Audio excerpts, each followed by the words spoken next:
Welcome to mystery talks channel. बात करते हैं मंगेश के साथ घटी सत्य घटना के बारे में। तो चलो सुनते हैं उनकी ही जुबानी। तर मंगेश, काय झालं होतं तुझ्याबरोबर? तू मला मागे सांगत होती स्टोरी तुझी. तर काय झालं होतं माहिती आहे का, आता डेली आपले मित्र आपण असतोय, मग आपण मित्रांना कशी सवय असते की बाबा रात्रीचे आपण लेट जायचो घरी, म्हणजे कुठं तर गप्पा गोष्टी मारत बसतोय, कोण व्यसन करते, कोण हे करते ते करते. मग असं डेली आम्ही रोजच करायचो. मग लेट व्हायचं, रात्रीचं 1 वाजायचं, 2 वाजायचं, कधी कधी 3 वाजायचे, असं व्हायचं. मग काय झालेलं एक दिवशी की मी रात्री मम्मीला बोललो की मी काय जेवण करणार नाही आहे, मी बाहेरच करणार आहे, चायनीज वगैरे खाणार आहे. तर मग आम्ही मित्र गेलो, स्टेशन आहे आपल्या इथं घराजवळ, स्टेशनवरती जाऊन बसलो आम्ही मित्र गप्पा गोष्टी, कोण गाणी ऐकतंय, कोण रीलचं एडिटिंग करतंय, म्हणजे ते आपलं नॉर्मल डेली असते ते टॉपिक चालू होतं. त्यानंतर मग परत आम्ही काय केलं की पहिली गोष्ट, माझा एक मित्र आहे सम्मा म्हणून, मग तो बोलला की भुका तर लागल्या त्या चायनीज खायला. मग तिथं आम्ही बसलेलो, कुठे स्टेशनवरती बसलो होतो. मग स्टेशनवरून नंतर उठून आम्ही गेलो चायनीज वगैरे खायला. मग चायनीज वगैरे खाल्लं, तिथून नंतर मग परत आणि जाऊन आम्ही स्टेशनवरती बसलो. त्यानंतर मग स्टेशन म्हणजे आपलं रेल्वे स्टेशनवरती बसलो. मग त्यानंतर मग आमचं किस्सं चालू झालं भूताचं, नाही का, हॉरर. मग कोण मग ते आमचं हे चालू होतं, मग ते नॉर्मल आपण गप्पा गोष्टी आपल्या कशा असतात डेली मित्र भेटल्यावरती तसं चालू होतं.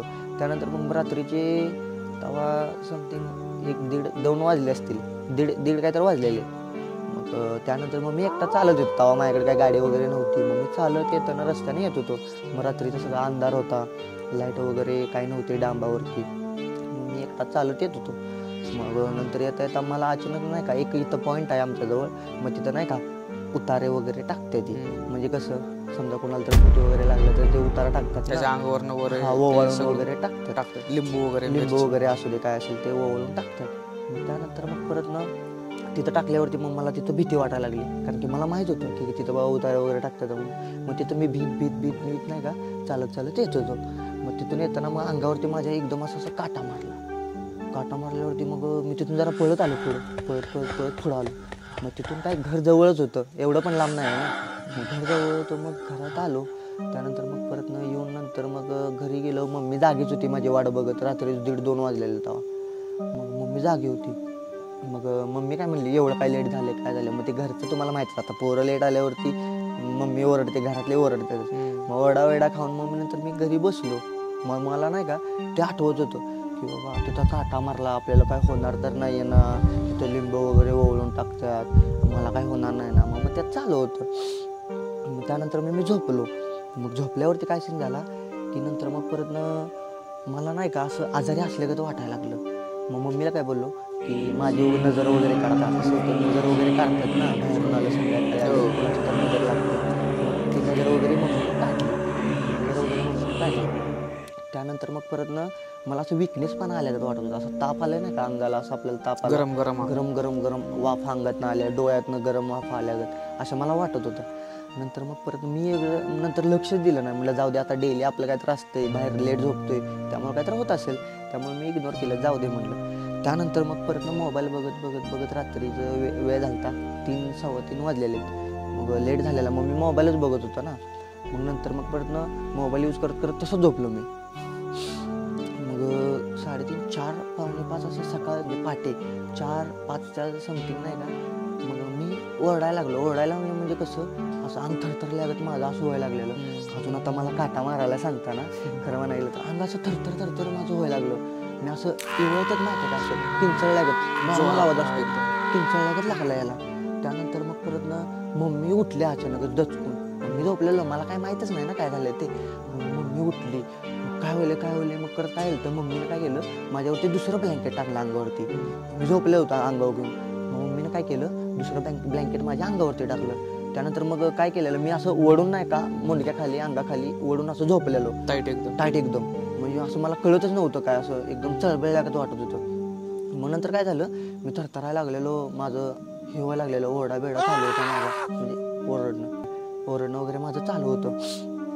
त्यानंतर मग परत मम्मीनं ब्लँकेट वगैरे टाकलं माझ्या अंगावरती, ब्लँकेट टाकल्यावरती. त्यानंतर मग परत मी ओरडून घेतल्यामुळं माझं पाय ओपन राहिले.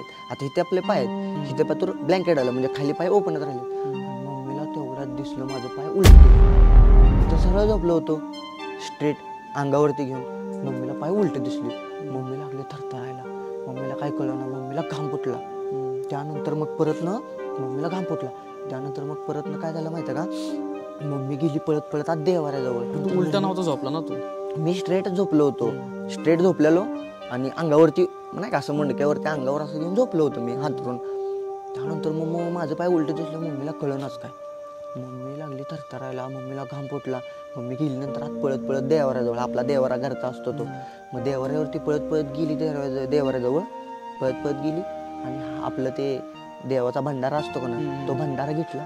माझ्याजवळ ते आले. मग हातरून काढता मी हातरून निघत नव्हतं माझं. मम्मीला ओढा लागली. दोन्ही हातानं ओढत होती तरी माझं हातरून निघत नव्हतं. मग कसं बसं मम्मीला हातरून काढलं आणि मग भंडारा आणला होता. मग ते भंडारा लावताना कपाळाला लावतात ना भंडारा. मग ते कपाळाला लावताना भंडारा लावताना मी काय लावून देत नव्हतो. म्हणजे असा भंडारा लावताना हात जर आला तर मी हिसका देत होतो हाताला. म्हणजे असं समजा आता आपण भंडारा नॉर्मल कुठल्या तर पर्टिक्युलर इन्सानला लावतोय तर हिसका देतो. म्हणजे असं हिसकाच द्यायला लागलो मी. त्यानंतर लावून नव्हता भंडारा लावून देत नव्हतो मी. मग काय झालं काय माहिती, नंतर मग परत माझं अंग आहे नाही असं ते थरथरच सुचत होतं. थरथरायला लागलेला. आणि त्यानंतर मग परत मम्मीनं काय केलं, असं भंडारा नाही का डोक्यामध्ये अंगावरती असा सगळीकडे पुसला. भंडारा अजून आणला डबल जाऊन. अजून अंगाला पूर्ण लागला असा शिंपडला. मग भंडारा टाकल्या लगेच नाही का हात माझा असं थरथरायला लागलो. मी लईच जास्तच थरथरायला असा आवाज यायला लागला. त्यानंतर एकदम असं अंग ताट झालं. असं ताट होतं माहिती आहे ना, कोणाला तर शॉक लागल्यावरती कसं अंग ताट होतंय तसं ताटच झालं माझं. एकदम स्ट्रेट झालो आणि एकदम पडलो खाली. म्हणजे असं नाही का असं खाली पडल्यावरती नंतर मम्मीला कळलं. मम्मी लागली रडायला. त्यानंतर मग परत मी काय उठलोच नाही थोडं. मी झोपेतच. मला म्हणजे अंदाजच नाही की बाबा असं काहीतरी होतंय, मम्मी जागे असं काय नाही. मी आता नॉर्मल डेला कसं झोपलेलो. मला त्रास व्हायला लागलेला. त्यानंतर मग परत काय झालं, मम्मी लागली रडायला. मग रात्रीचे मग मम्मी बाहेर आली.